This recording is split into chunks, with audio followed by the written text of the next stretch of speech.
Ja, daar sê, dit was dan Country Kolle gewees vir hierdie Dinsdag aan. Baie dankie dat julle saam gekuier en onthou West kan julle gaan volg op al die sosiale platforms, op YouTube, op Facebook, gaan soek hulle en luister na hulle musiek, ondersteun hulle. Hulle is regtig verskriklik goed met dit wat hulle doen en die musiek wat hulle vir ons natuurlik bring is uit die boonste gestoeltes uit.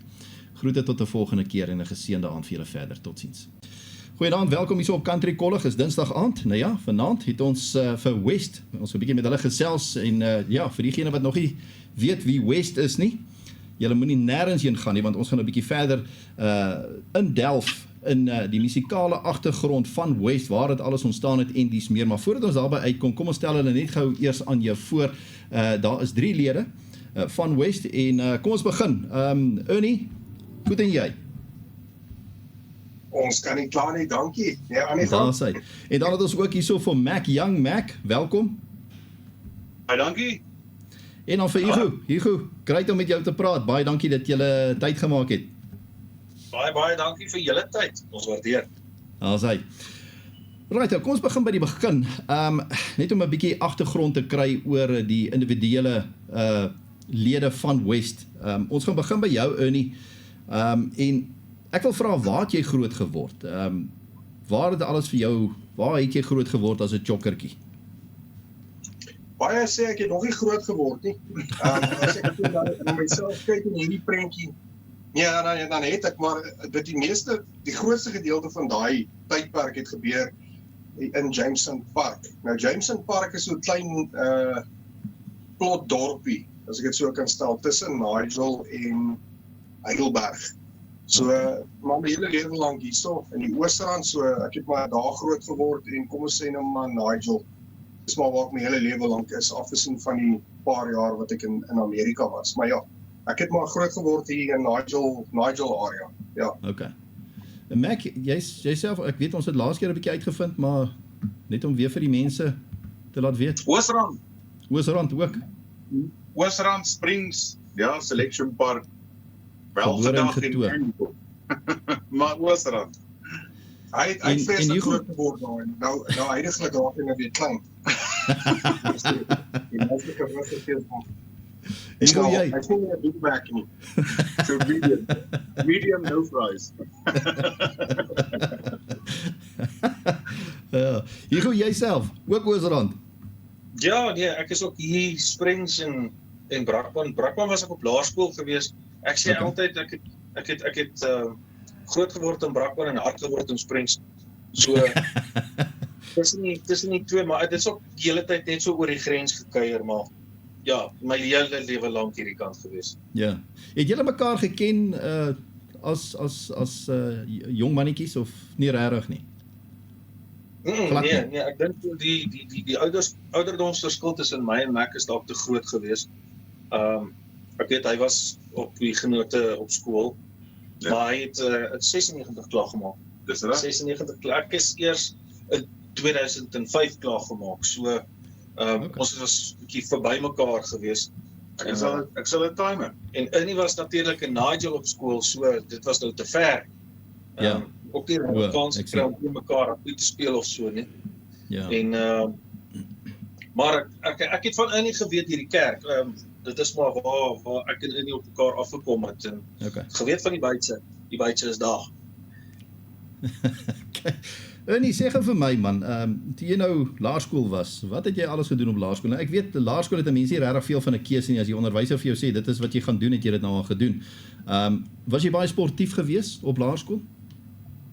Ja, ek moet sê, ek was nie 'n baie akademiese ouetjie nie, ek is nooit 'n rebel nie, maar net my ding gedoen, maar ek is definitief meer in sport en rugby gespeel, ek is nie wafers geweest met cricket nie, ek kon nie daai bal sien as hulle bal nie, maar ja, ek het rugby gespeel, was groot in atletiek, ek het alles gedoen van verspring, latere jare het ek begin hekkies doen, 100 meter atleet, met my kort bene en al, en ek was SA jekskei speler.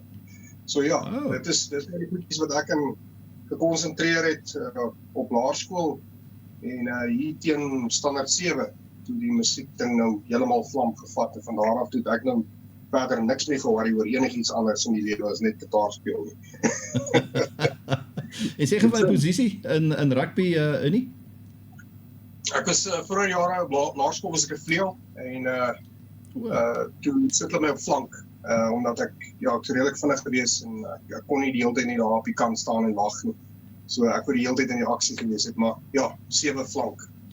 Nou jukskei is mos nou nie ek onthou nog, ons het dit baie gespeel, maar ek meen jy het nou bietjie net 'n stap verder gegaan. Jy het hom nou bietjie professioneel aangepak. En hoe het jy gevaar met dit? Hoe dit alles begin met die jukskei storie? Ek kan nie presies onthou nie, maar ek en my jongste sussie Jackie het ons maar so saam groot geword. Sy's 'n jaar jonger as ek. Ek's een van 7 kinders by the way, so ons het in sulke groepies groot geword. En ek en my sussie Jackie was saam. En ek dink sy begin met die jukskei ding. Ons het omdat ons in James Park gebly het, moes ons nou wag na skool vir 'n bus om ons op te tel en in daai tydperk of hulle soos hulle dit genoem het 'n busklas sit of jy kan jukskei speel, dan kan jy nou bietjie daar gaan oefen. En ek dink dis hoe dit begin het.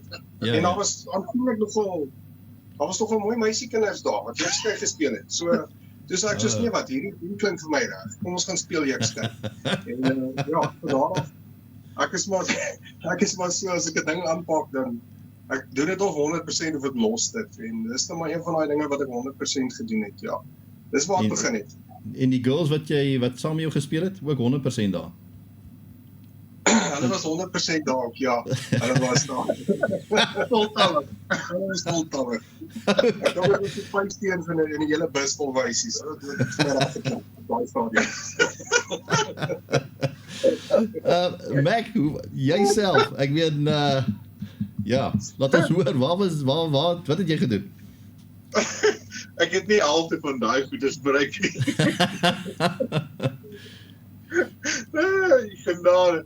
Nee, maar net rugby gespeel en so 'n bietjie, hoe sal ek sê? Mac, as jy net my bietjie kan inbeweeg, ekskuus tog man, jammer dat ek val jou in die rede. Daar's hy, net so ja. Weens 'n gebrek aan deelname het ek langafstande ook moes hardloop. Maar dit was omtrent dit. Rugby was maar die hoofopskrif. Ja. So rugby ook, posisie wat was jy ook maar vinnig man? Vaskop of loskop stit. Okay, alright. Nommer 3, ja. Okay, alright, wonderlik. En enige ander aktiwiteite wat jy beoefen het op laerskool? Jong, ek weet nie tel voordra. Kunswedstryd. Ja, wedstryde. Ja, my ma het gedink ek is baie oulik. Ek kan hierdie gediggies pragtig sê, toe moes ek dit ook doen. Maar mens doen dit maar. Dis karakterbou. Dis hoekom ek so sprankel in 'n persoonlikheid het deesdae. Dis nie hartjie. Hugo, jy ook. Wat sê vir ons? Waar was dit al? Wat dinge vir jou gebeur op laerskool? Wat het jy alles in betrokke geraak? Absoluut alles gedoen het. Ek het so 'n bietjie cricket gespeel op laerskool en toe kom ek agter nee, ek is eintlik te blerry lomp vir die sport. En atletiek het my beter gepas en rugby natuurlik. So op laerskool het ek 8ste man gespeel in die scrums en toe ek na hoërskool toe kom, toe het lengte gekry. Toe druk hulle my daar in 'n slotposisie in. Dis nou nie te great vir die ore nie, maar dit het gehou vir so 3 jaar. En intussen op hoërskool het die atletiek toe nou 'n bietjie beter vlam gevat vir my. En kon daar met die verspring en 3-sprong goedjies deurdring na die Gauteng finale uitrond is daarso. En ja, toe raak die atletiek so besig dat dit nou binne in die rugby seisoen ingaan. Toe moes ek nou hier by die 3des en die 4des begin speel en hulle het toe nou uit posisies uitgehardloop toe. Dan hang dit maar af teen wie jy speel. Dan speel jy senter, binne senter, buite senter, flank, vleuel of heel agter, maak nie saakie. Daar waar jy kan hardloop gaan daar. En jy het net rugby gedoen, enige ander aktiwiteite? Visvang, daai klas van ding, was dit iets wat jou ook getrek het of nie regtig? Nee, dit is absoluut net vir pret en plesier geweest. Ja. Ons het gereeld gaan kamp, maar ek sal nou nie sê dat ek dit te ernstig opgevat het. Ek het wel vreeslik baie revue en koor en kultuur en goeders op skool gedoen. So ek was eintlik baie gebalanseerd in daai opsig. Okay. Alright, wonderlik. Tot daai twee skit hulle kop. Hulle is baie impressed met wat jy nou gesê het daar. Hugo, ja, okay. Toe beweeg jy nou aan hoërskool toe.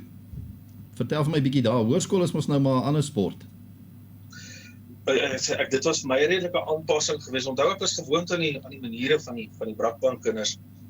So toe ek nou hier ek kan net sê wat ek was daar. Jy moet daai dalk uitedit. Ja, ek was daar. Ek was deel van hulle. Ek was daar. So toe ek nou by Springs instap, toe is dit nou heeltemal 'n ander storie, want die Brakpan skooltjie was dalk in totaal 600 kinders en hier stap ek in 'n hoërskool van 1200 kinders in so. Dis dubbel sy grootte en die kinders is op dubbel hulle grootte. Dit is verskriklike groot mense. Ek weet nie wat hulle die mense gevoer het hierdie kant nie, maar was definitief iets in die water.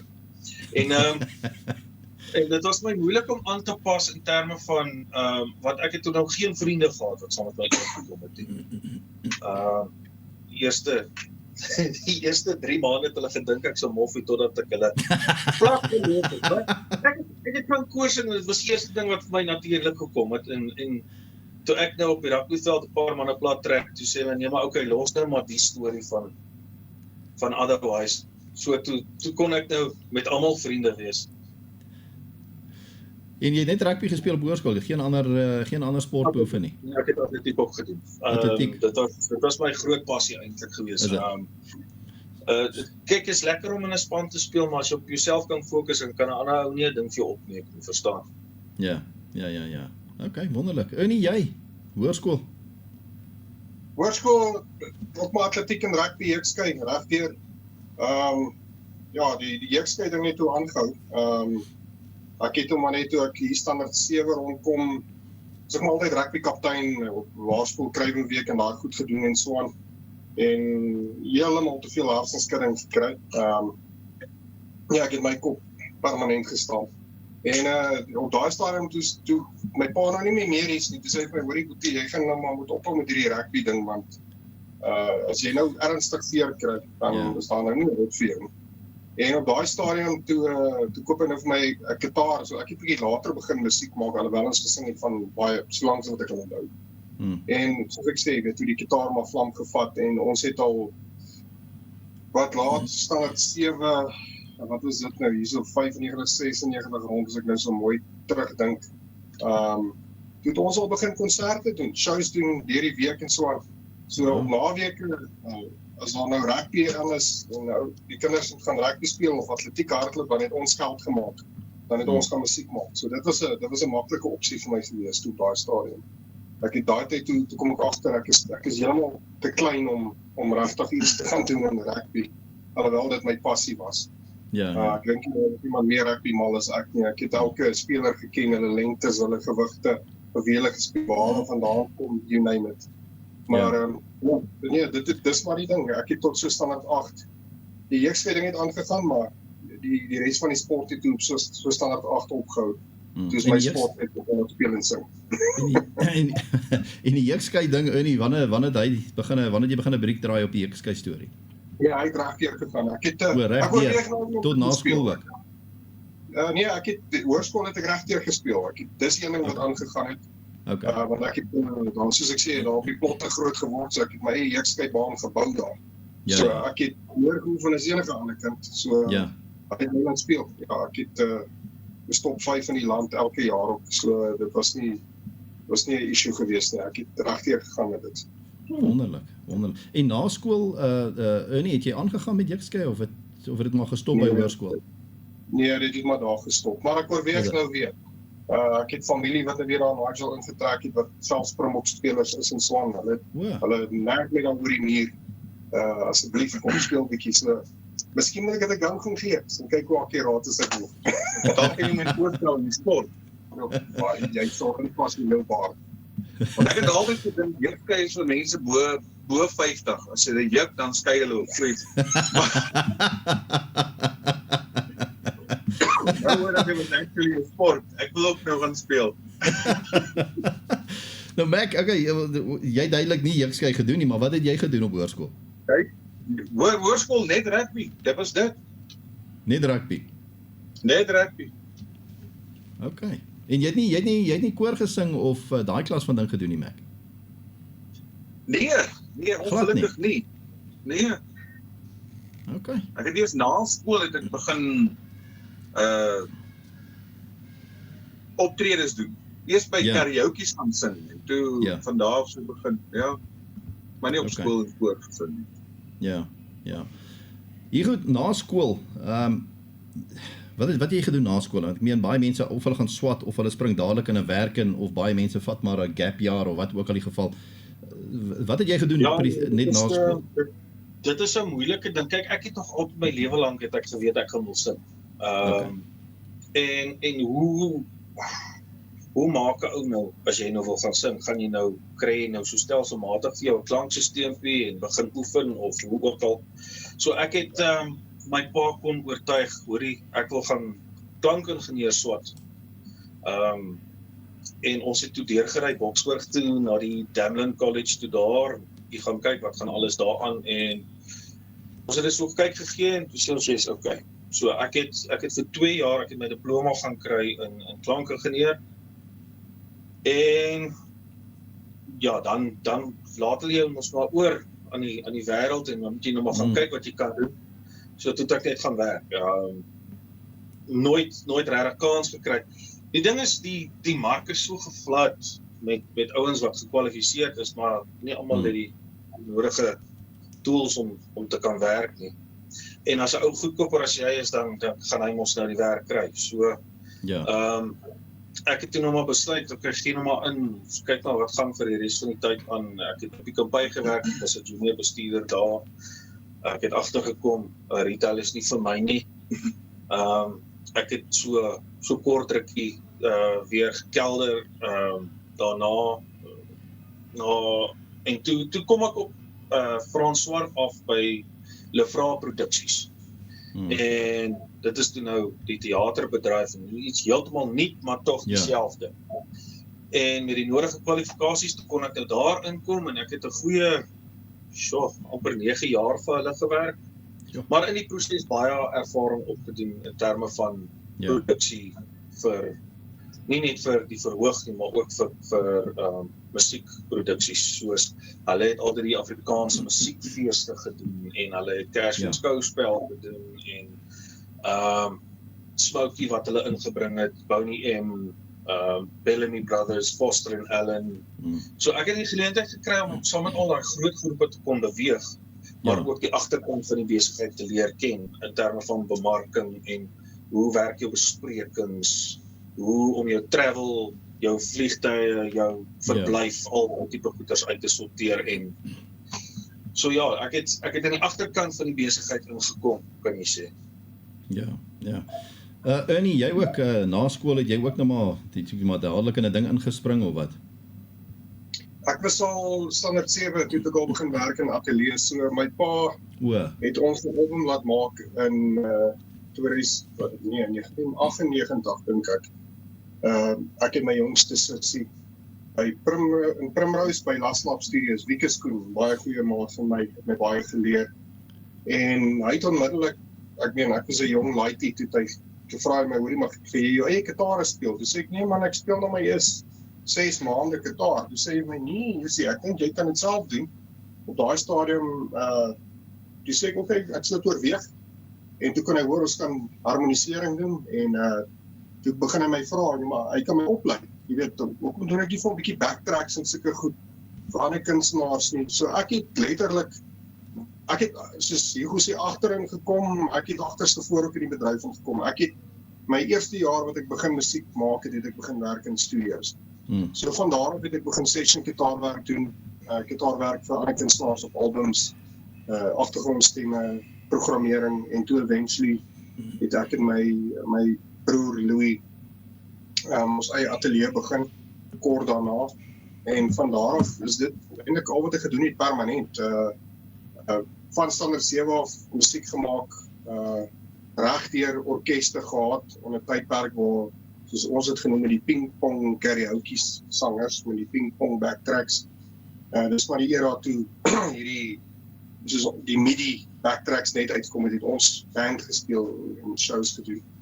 En ja, toe ek was ek so in my vroeë 20's was ek deel van die groep van Overtown. Weet jy of julle Overtown kan onthou nie? Ons het die soundtrack gedoen van die movie Invictus vir Clint Eastwood. So ek het 9 van die songs produce in daai movie. En hulle het ons oorgevat daai tyd en ek het toe 5 jaar daar met Overtown deurgebring. Realiteitsprogram gehad met die naam van Mrs. Eastwood and Company, saam met die Eastwoods met Bune Murray, is die selfmaatskappy wat Keeping Up with the Kardashians doen en al daai tipe dinge. So ons het saam met die Kardashians en The Voice mense en so aan het ons getoer en bemarking gedoen vir E-Entertainment en al daai tipe dinge gedoen. Mal konserte gehad, geopen vir baie groot kunstenaars, opgetree saam met David Foster en Friends, Mandalay Bay, Las Vegas. Het was 3 maande die Inhouse Band by die Wind Casino in Las Vegas ook. Maar ek het toe teruggekom en weer aangegaan met band en stelselmatig maar op maar solo loopbaan probeer doen, agter ek's eintlik te skaam vir dit. Dis die weirste ding, ek's 'n musikant, maar ek is so skaam en bang vir mense, ek kan dit nie glo nie. En redelik goed gedoen met my, ek het so 2 albums vrygestel, maar toe het ek eintlik maar 'n groep begin saam met Hugo, wat ek raak geloop het in die kerk, soos hy nou gesê het, in naam van Exclusive Voice, gospelgroep. Jy kan gaan kyk, 7 manne wat net a cappella sing. En toe slaap COVID ons, en gedurende daai tyd, dis toe Waste ontstaan het. So, Ja. ek het 'n talkshow gehad saam met JJ Stevens, die legendariese JJ Stevens, Yes. sanger en omroeper, met die naam van Ons Praat Country, wat ek en hy self vervaardig het in my huis. Ek het gekyk op YouTube ook. En deur 'n vriend, Dani van die Westhuizen, het hy my gesê, gaan kyk na hierdie ou, Mac Young. Hy is hier van Springside, hierdie ou sing country. En dis hoe ek Mac ontdek het, as ek dit so kan stel. En so ons het vriende so geraak en dis hoe ek Mac en Hugo aan mekaar voorgestel het. Ja. Hy letterlik 2-3 kilometer hier van mekaar af, hulle ken mekaar nie eens nie, in Springs. So, en na die eerste liedjie wat ons opgeneem het, net as 'n proefloopie, net vir YouTube, toe hardloop baie ding so op YouTube, dat ons besluit het ons moet 'n groep maak. En dit is Far West ontstaan. Ja. So dit is dan net maar aangegaan met produksies, baie kunstenaars al vervaardig, produce, musiekvideo's gemaak, eintlik alles al gedoen in die bedryf wat te doen is.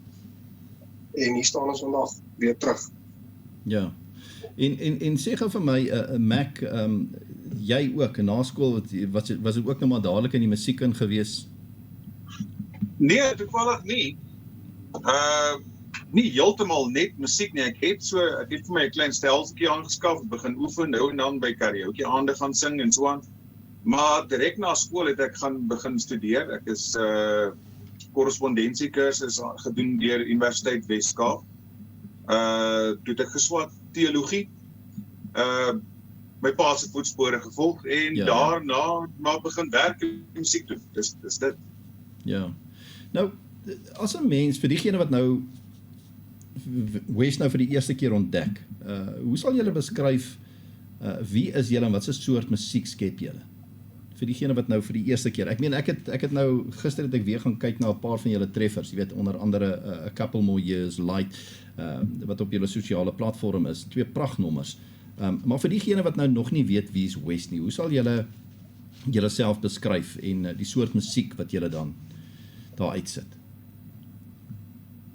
En julle kan maar so onder mekaar nou maar besluit wie gaan antwoord. Ja. Sorry, ek dink ons altyd maar dieselfde antwoord. Ons doen country musiek, jy weet, country het nou ontwikkel in verskillende tipe goede in, maar ek wil amper sê, jy weet, ons doen folk, country, maar ek is self saam van rock, jy weet, ek het groot geword maar met CCR en Bryan Adams en Def Leppard en daai goed. So omdat ek 'n gitaarspeler is, kom daai sterk deur in ons musiek.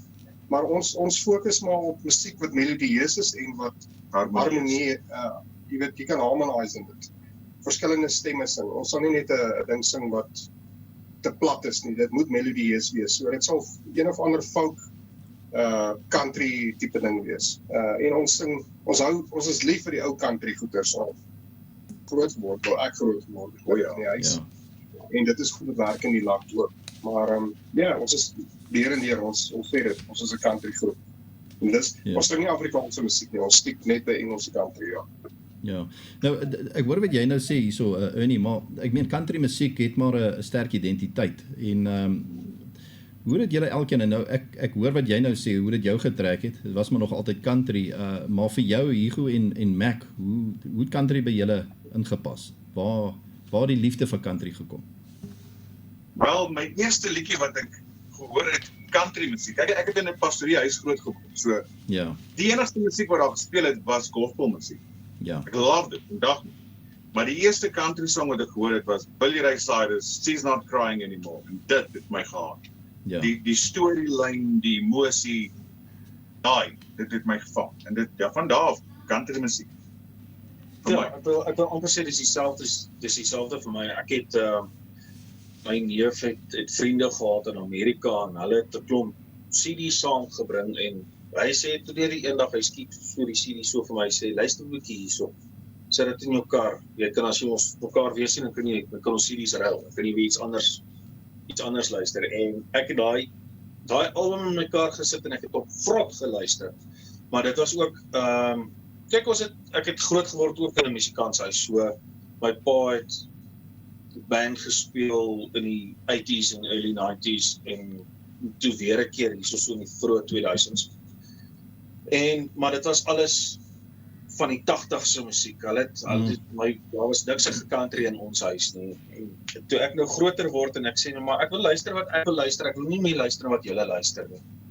Die eerste paar oorfone in die huis toegelaat is en ek dink country was toe nou een van die eerste groete en daar is waar ek op Brooks and Dunn afgekom het en Alan Jackson. So dit is maar meer die country van die 90s en toe ek nou na daai album luister in my kar en toe sit nou goed van die 80s en die 70s en daai goeders ek weet nie, dit praat met 'n Suid-Afrikaner. Dit vertel stories. Daar's stories wat ooreenkom met ons morele waardes wil ek amper sê. En dit is tog waarby ons kan bly.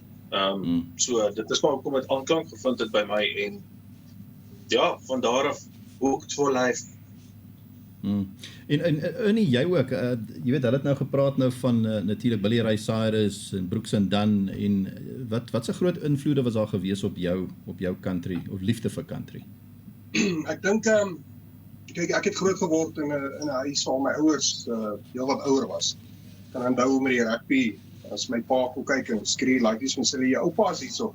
Jy weet so my pa het ek kan onthou ons het geluister na ou plate. Ek het groot geword met Jim Reeves en Slim Whitman, Charlie Pride, Dolly Parton, Kenny Rogers, Johnny Cash, die ouer country. My pa van daai goeters gehou en toe later het my sissies wat toe na die huis uit is, as ons nog gaan kuier by hulle op vakansies, want hulle kinders is amper so oud soos wat ek en my jongste sussie is. Een van die ouetjies was saam in Overton. Ons het altyd nie gesê ek is sy oom nie, ons mag sê ons is neefies, want hy is 3 jaar jonger as ek. As ons gaan kuier by my sussie, dan het hulle nou begin, hulle het meer CCR geluister en Def Leppard en daai goed. My broer het Billy Ray Cyrus, daai goeters, dis die goed waarmee ons basies groot geword het toe later. En toe ontdek ek nou maar Bryan Adams en daai tipe dinge, maar die oorspronklike country was maar baie ou manne en dan natuurlik die country legendes in die land, en Tommy Dell, som wie ons opgeneem het, wat 'n dierbare mens is. Ja. Tannie Barbara Royal en Tannie Clive, Virginia Lee en Dennis East en daai mense. Dis die goed waarmee ons groot geword het, ja. Ja, ek sê ons altyd dit is maar die goue era van country musiek in Suid-Afrika gewees, soos in die 70 en 80er jare. En ek het al met hulle gepraat op hierdie program en kosbare mense, kosbare en wonderlike mense. En vir hulle was dit altyd gewees, as ek een woord kan gebruik om hulle almal te identifiseer, is dit nederigheid. En dit is waaroor dit gaan op die einde van die dag. Jy weet, moet nooit dit verloor nie, want as jy dit verloor, dan gaan dinge begin het skeefloop. Verseker. Ek dink dis 'n ding wat ons by hulle leer, want op die einde van die dag, daar's geen rede vir geen kunstenaar om te dink. 'n Kunstenaar bedoel ek nou as 'n sanger of 'n musikant, om te dink jy's beter as enigiemand anders. Jy weet, ons het al te doen gekry met mense by konserte, en dan sien jy hierdie ou Ons sit hier daar voor in die gehoor, maar dit lyk soos die dood eenvoudigste mens wat jy kan kry. En ek dink, wat gee jou 'n rede om te dink jy's beter as jou, net omdat jy sing? Ja. Dan praat jy met daai mense eventually, dan kom jy agter wat se besighede het hierdie mense. Wat se goed het hulle al bereik. Die ou is 'n pilot, die ander besit die helfte van die prysstaf. Maar dis eenvoudige mense. Jy het geen rede om te dink jy's beter as iemand anders. Absoluut. 100%. Ja, en ek dink dit is net hoe 'n mens groot gemaak word ook. Ek meen as daai fondament reg gelê is, dan gaan jy nie probleme hê verder in jou lewe nie, want dan weet jy waaroor dit alles gaan. Presies. Nou, julle harmonie is natuurlik 'n groot deel van julle identiteit. Hoe benader julle die rangskikking as 'n vokale trio? Want soos ek sê, ek het nou van julle liedjies gekyk op Facebook en julle pas mooi in mekaar in. Hoe benader julle dit? Wie sing wat? Gaan jy bo gaan ek onder. Dis wat hulle gewoonlik sê. Jong, so ek net te veel praat hier, maar dit het 'n rukkie gevat, dit het 'n goeie 6 maande gevat om uit te figure wat is, ek gee nie om wat se sanger jy is, jy kan die beste sanger in die wêreld wees, jy sal swakker punte hê. En die kern van so 'n groep is, of van enige musikant is om nie jou swakpunte te wys nie. Jy wil op die sterkpunte werk. So dit het ons 'n rukkie gevat van ek dink so 5-6 maande om uit te figure wat is elke persoon se sterkpunte, en ons het gewerk op dit, jy weet, omdat ek en Hugo van klein tyd af in kore sing. Ons het groot geword in kerkkore en so aan. Ons kan harmonize van dit ons kan onthou. So dit maak nie saak wat se tipe song jy vir ons speel nie, ons kan enige volpaar harmonie hoor, ek en Hugo. Mac is, hy is so by die tweede harmonie. Ja, miskien so by die eerste, tweede, maar soms die tweede een. Maar die verskil is, Mac het by ver die sterkste stem tussen die drie van ons wat krag aan betref. Elkeen het maar sy eie identiteit, en sy eie, soos ons het noem, frills en curls in die stem. En as ons luister na 'n liedjie, of as ons dit skryf, dan is dit baie vinnig identifiseerbaar, as ek dit so kan stel, wie wat se gedeelte sing. Ons weet nou, ons ken mekaar se stemme. So gewoonlik sal Mac al die koorgedeeltes van die liede sal hy die lead stem sing. En ek en Hugo ons sal maar wissel.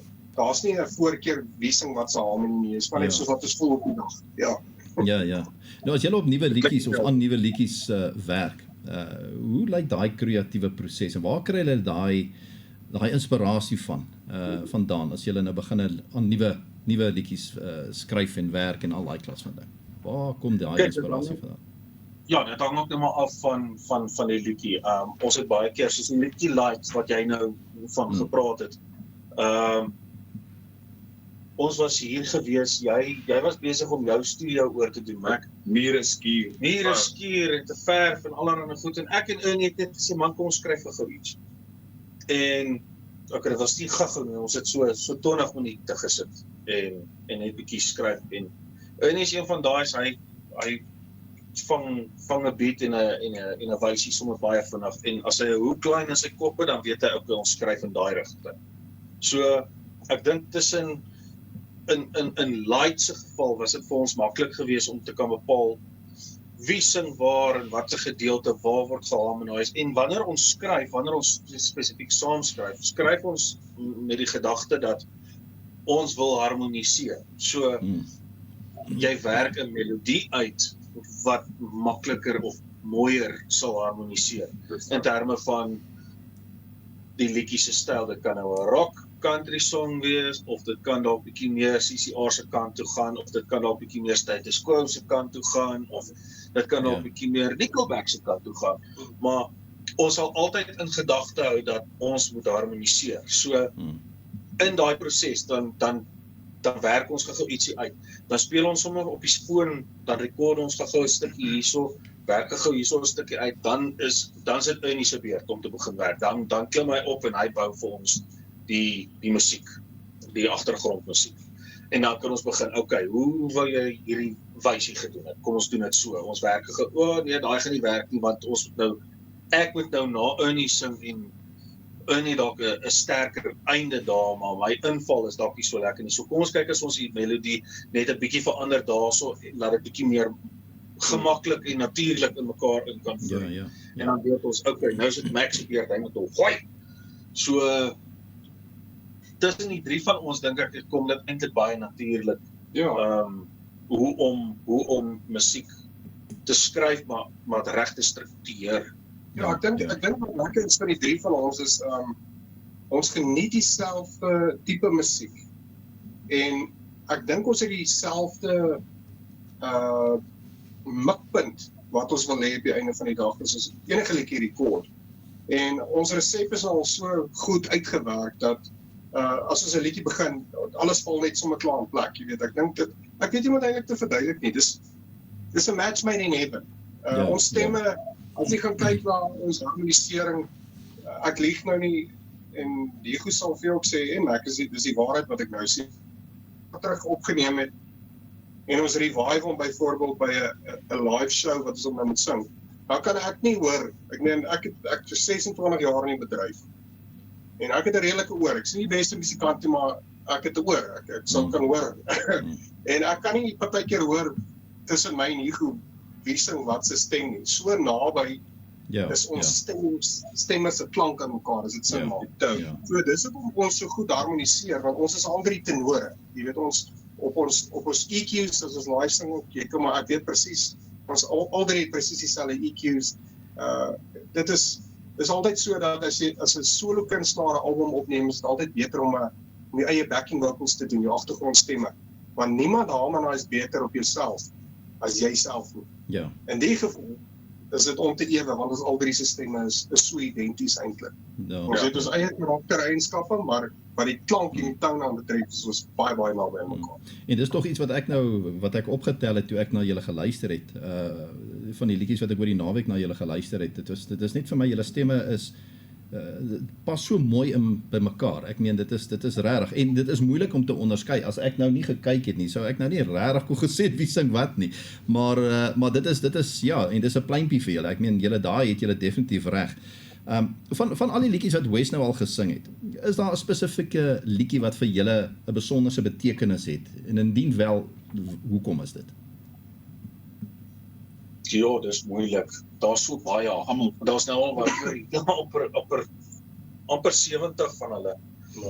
Maar weet jy wat, nog steeds sal die een song sal 'n couple mooi is, en dit is die song wat ons bymekaar gebring het. Wel vir my altyd. Wat se song sal dit wees? Diego? A Couple More Years. A Couple More Years, ja. Ja, en dis 'n prachtnommer, ek moet sê. Dit is besonders mooi. Ek het gesit en werk, en terwyl ek werk wil ek altyd musiek luister. Dis toe ek nog 'n werk gehad het. En hierdie liedjie het by my opgekom en ek het hom dadelik vir Innie gestuur, want hy het hierdie ongelooflike mooi harmonies.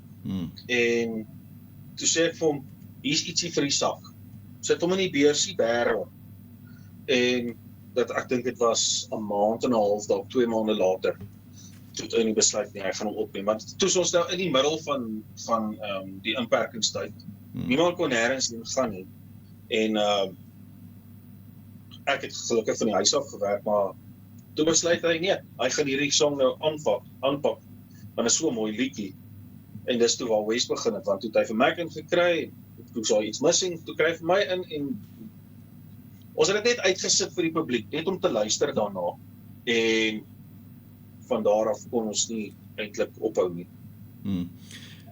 As 'n luisteraar van julle musiek, wat dink julle moet 'n mens, wat kry 'n mens uit om na snitte te luister soos A Couple More Years en I Can't Stop Loving You?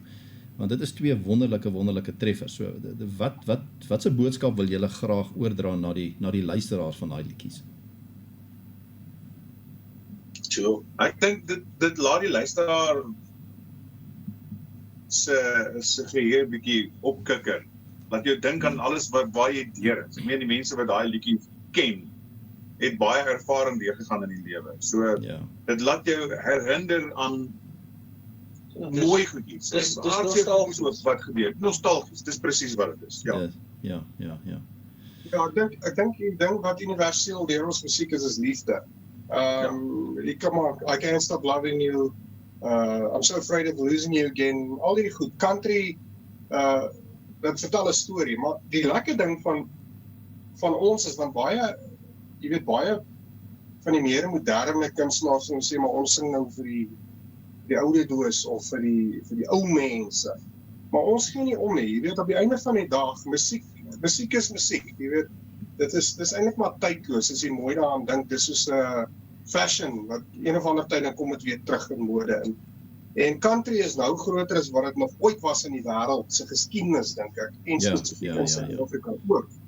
Maar een ding wat ons besef is, en as jy nou mooi luister wat ek sê, sal jy verstaan wat ek bedoel, dat musiek is seker die enigste ding wat jou kan laat herinner aan sekere dinge wat gebeur het in jou lewe. Ek kan presies onthou wanneer ek gee nou 'n dom voorbeeld, toe ek CCR se Have You Ever Seen the Rain die eerste keer gehoor het in my lewe en daai hondervleis op my uitslaan. Ek kan onthou, ek was 7 jaar oud, ek kan onthou dit was op my pa se wit tyd wat my sussie vir hom oorgetyp het van plate af op sy blauwpank hi-fi in ons sitkamer. Ek kan onthou dit was somer gewees, dit was warm. Ek kan tot onthou wat se klere ek aangehad het. Musiek kan maak dat jy tot sekere reuke kan onthou. En dit is wat hierdie musiek doen wat ons sing. Dis hoekom mense so lief is vir dit wat ons doen en so lief is vir ons, want hulle voel ons is half deel van daai herinneringe wat ons terugbring in hulle lewens en ons laat hulle weer onthou in sekere tye in hulle lewe. En dit is wat musiek doen. En dit is en dis 'n groot rede omdat ons ook covers, jy weet, in ons cover songs, soos vir die luisteraars wat nou nie weet nie, is bestaande musiek sing om juist daai nostalgie terug te bring. En natuurlik ons is nou tans besig met baie oorspronklike goed ook, maar dit sal daai effek nog steeds hê. Ja. En ek het vroeër nou gepraat van die goue jare en jy weet, soos die groot kunstenaars van vroeër jare natuurlik. In die 70 en 80s en dies meer. En dit was regtig 'n besonderse tydperk gewees vir country musiek in Suid-Afrika. En dis amper asof daar van daai tot en met redelik onlangs, wel ek sê redelik onlangs, maar was daar so 'n halwe leemte gewees. En ek dink die musiek wat julle nou weer vrystel, is weer besig om daai nostalgie, soos wat julle van praat, dit nou weer te lewendig te maak. En ek dink dit is wat die mense trek na julle musiek toe. Hulle is weer lus vir daai lekker country musiek. Jy weet, daai musiek wat hulle oor en oor kan luister en saam kan sing en jy weet, by die braais kan speel en by die feeste wil hoor en daai. So ek dink julle kry dit reg. Ek dink die wenresep is daar. Jy weet, 'n mens moet dan maar net stap met hom, jy weet, en aangaan met hom. Maar ek dink dit is wel, ek praat nou uit persoonlike ondervinding uit. En ek meen, ek het al daai musiek al geluister en ek luister na julle musiek en dit is vir my presies wat ons nodig het hier in Suid-Afrika, is om weer daai country musiek weer aan die lewe te kry en dit weer 'n bietjie op te bou. En daar's baie ander kunstenaars, eerlikwaar, daar's baie kunstenaars wat dit kan doen, wat besig is om dit te doen. Maar ek dink net as 'n trio, as West, bring julle net daai bietjie ekstra in en dit is vir my net fantasties om dit te sien, want dit gee weer hoop, dit skep weer hoop en dis wonderlik. Nou julle het ook 'n sterk reputasie opgebou vir julle lewendige vertonings. Wat geniet julle die meeste daarvan om vir Suid-Afrikaanse gehore te gee en op te tree? Wat is daai? Ja, ek dink, weet jy wat, dit kom neer op die interaksie. Ons het nou al hoeveel vertonings gedoen en daar is geen chirp soos 'n Afrikaanse chirp van 'n groot oom in die gehoor nie. Hy sommer vinnig om vir jou te sê, "Dang daai liedjie." Maar wat dit vir ons lekker maak is veral by die kleiner vertoningkies wat dit bietjie meer intiem is. Jy kan, ek wil amper sê, in conversation ingaan met jou gehoor. Dan is daar mense wat vir jou, wat se liedjie wil jy hoor? En dan begin hulle die name noem. En dan weet jy, okay, dit gaan hierdie tipe vertoning wees. As hulle 'n ander tipe liedjie sê, dan sê jy, okay, ons moet nou in hierdie rigting in beweeg. So, dit maak dat ons gehore makliker kan lees, maar ook daarbey kan aanpas Sodra 'n mens kom sê in jou tweede helfte kom en ons kom agter, hoorie maar hulle soek nou hierdie liedjie, maar ons het nou nie die tracks vir dit nie, maar ons ken dit. So dan klim ons sommer net op die akoestiese gitare en ons sing die liedjie en ek dink dit is wat dit vir hulle spesiaal maak, is die feit dat ja, absoluut. weet jy wat, hulle het gekom vir hierdie produksie of wat ook al, maar hulle het dit alles eenkant gesit om my liedjie vir my te sing. Ja, en so julle haal net daai ekstra 110% uit. Julle doen dit net ekstra, maak dit ekstra spesiaal vir die luisteraars daar buite en vir die kykers natuurlik en die mense wat julle vertonings. So gepraat van vertonings en julle lewendige optredes en miskien 'n toer of twee. Wat se gunsteling herinnering het julle aan 'n spesifieke optrede of 'n toer wat julle deurgemaak het? Is daar miskien een wat vir julle uitstaan? Daar's baie. Daar's baie vir my persoonlik, dink ek, vir die groep West, was die Sun Arena wat ons gedoen het. Ons het 2 keer getoer saam met Smokey. En ek moet sê, daai was 'n spesiale een vir ons. Ek dink daar was so amper 9000 mense die dag. Ja, daai eerste een spesifiek was baie nice. Dit is een van daai situasies wat jy stap op 'n verhoog in 'n uitverkoopte Sun Arena. Die mense het nie 'n klou wie jy is nie. Ja. En dan trek daai eerste noot los en as jy daai eerste liedjie klaar gesing het, is die mense op hulle voete en hulle party saam. Dan weet jy. My vrou was in die gehoor gewees en sy het daai tyd gesê, die mense mompel so onder mekaar en gesê, ek het nie betaal om hierdie mense te sien nie. Wanneer begin Smokey sing? Teen die einde van daai aand toe ons nou Sound of Silence gedoen het, toe's daai mense, waar tree hulle volgende op? Ons moet hierdie show gaan kyk. Ja, dis natuurlik die wenresep daai. Ek wil julle gou by julle uitvind die ontwikkeling van country musiek in Suid-Afrika. Waar dink jy staan ons huidiglik? Ek weet jy Unie, jy het gepraat van jy's opgewonde want dit is weer besig om vlam te vat. Maar waar dink jy staan ons huidiglik wat country musiek aanbetref in ons eie land? Ek dink, jy weet soos ek gesê het, in die 80's was country seker maar, dit was die musiek, country musiek en boeremusiek in hierdie land. En dit het stelselmatig het dit maar begin doodgaan. Jy weet, ek dink in die 90's toe ek nou hoërskool begin gaan en so, daar was nie Afrikaanse musiek ook eers nie. Ek kan onthou Blackie Swart was toe hy uitkom met Liewe Lou, daai tyd het ons Blackie Swart geluister en Borsievisser. Ek sê nou hierdie nou vir 'n rede met 'n draai. So daar was geen sprake van country en die kunstenaars wat nog steeds aangaan met by country was nooit bemark toe nie. So die platemaatskappye en die mainstream in die land het dit glad nie meer gesien as 'n winsgewende tipe genre in die land. Maar ek moet sê huidiglik soos wat dit nou is met groot mense in die industrie en radiostasies soos Wimpie van der Sant hulle met Bok Radio wat al hierdie groot kunstenaars inbring in die land en internasionale kunstenaars soos Keith Moore en ek kan nie eens onthou waar CTC Zac Brown Band, Darius Rucker. So dit is die eerste keer in die geskiedenis wat ek kan onthou wat iemand so iets aanpak in hierdie land. So daar is mense wat hulle haal alles uit om hierdie tipe goed vir ons hier in hierdie land te doen en ons bloot te stel aan dit. So that being said, dink ek regtig ons is huidiglik is ons op seker die beste plek wat ons was in die laaste 20 jaar wat country musiek aan betref. Daar is nou onderlangs is daar nou van die kunstenaars en miskien van die meer puriste, ons is ook maar puriste wat glo country musiek moet 'n spesifieke manier klink of dit mag nie met backtracks wees nie, jy moet dit live sing en al. Jy weet, musiek bly musiek. Moet Engels wees. Ons glo nou weer, country musiek moet Engels wees, Afrikaanse musiek is nie country nie. Dis maar wat ons glo, maar dit is baie styl en jy weet, met ander woorde die klank, is daar pedal steel en is dit akoestiek gitare, jy weet.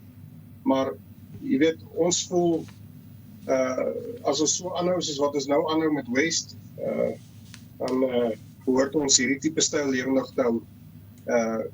En ek sien binne die volgende 2 jaar, dan gaan ons definitief bietjie meer van 'n groter country lyn sien. Ons het nou net 'n single gerelease, Halfway Gone. En dis 'n bietjie meer van 'n bietjie meer modern. Dis bietjie meer modern. Ja.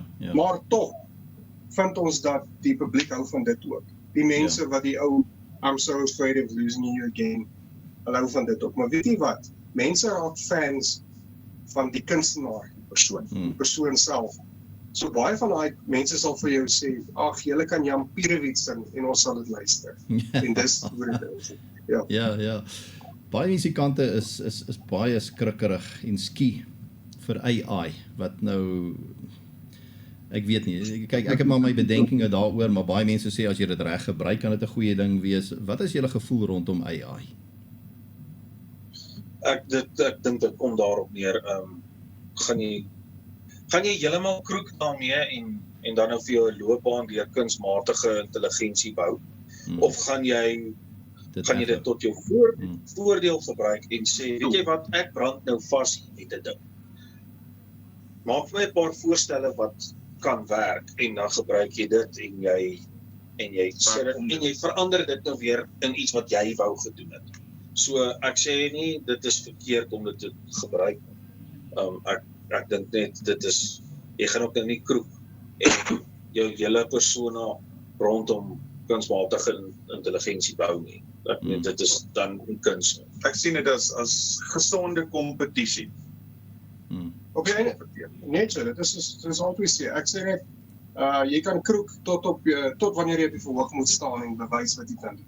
Jy het baie kunstenaar, soos ons hoor nou, jy kan, apparently kan jy jou stem in die ding insit, en dan, Produce hy sommer. Dan vat hy jou stem en dan maak hy vir jou 'n liedjie, en as kunstenaars wat dit uitsit, en dit speel op radiostasies, en dit is dit is ons, daai werk, Dat is nie regtig helemaal aan sin nie. Ons is heeltemal teen dit. As jy AI wil gebruik om te help met songwriting, miskien, yes, want dit is soos 'n ekstra persoon wat in die vertrek is wat help. Maar dis waar het bly. Jy moet kan doen wat jy kan doen in die recording studio, ons glo dit. Maar dan moet jy ook gaan kyk na die infrastruktuur rondom jou rekenaars en hoe mense in vandag se tyd opneem. Daar is intelligensie in daai programme al vir die laaste 25 jaar. Ja. Nou waar trek jy nou die lyn van kunsmatige intelligensie? Waar raak dit nou regtig in nou? Want as jy 'n kompressor op jou kanaal, op jou rekenaar gebruik, is dit tog 'n vorm van kunsmatige intelligensie. Want dit is 'n ding wat jy het nie jou kompressor wat hier langs die rekenaar staan wat jy hom deur aan nie. Dit is sagte ware op jou rekenaar wat die werk doen van 'n masjien. Ja. Selfs met pitch correctie. Selfs storie. So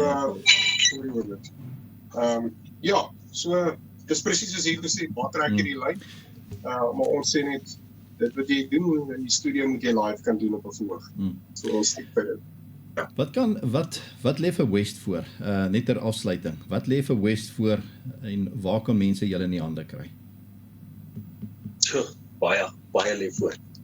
Ja, daar's 'n paar nuwe songs op pad. Daar's oorspronklike musiek op pad. Daar is 'n tribute album op pad. Daar is baie vertonings op pad. So hulle moet ons maar kyk op Facebook, is ons onder West SA. Op TikTok is ons West SA Country Band. West Band is it. West Band SA. Okay, daai ene.